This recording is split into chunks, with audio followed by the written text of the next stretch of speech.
अमचन music की शानदार प्रस्तुति। Music by DJ Raja Khushi recording studio Baluaha, बड़ी घरदौड़ चौक।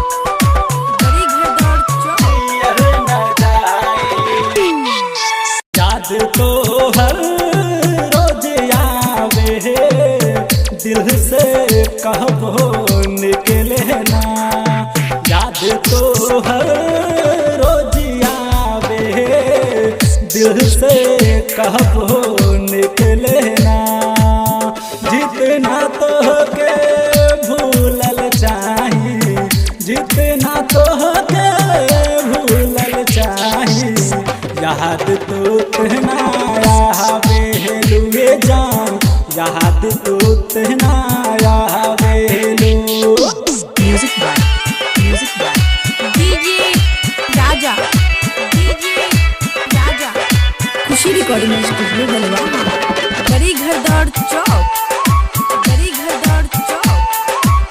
याद तो तेना आवेलु। दिल के ही दर्द ना तोहरा बुझाई, तोहरा बिना यह बजियल न जाए।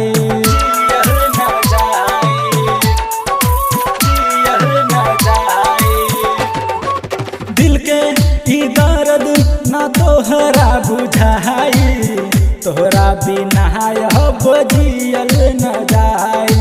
चांद जैसन तोहर चेहरा हमरा के बहुते भावेला। याद तो हर रोज आवे, दिल से कहबो निकले ना। Music by DJ Raja Khushi recording studio Baluaha, बड़ी घरदौड़ चौक।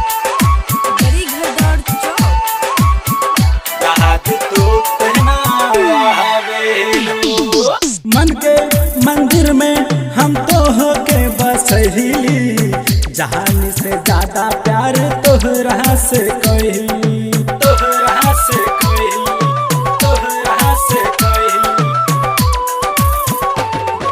मन के मंदिर में हम तो होके बसहिली, जहान से ज्यादा प्यार तोहरा से कहिली।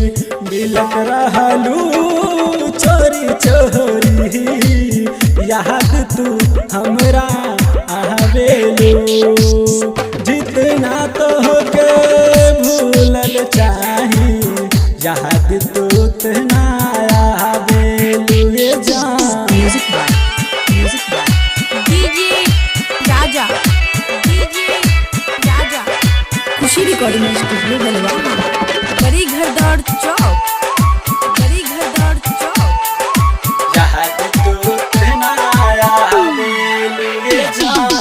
खुर्शीद मोजाहिद के कह के ना भइलू, चंदन दीवाना से प्यार तू कइलू, प्यार तू कइलू, प्यार तू कइलू।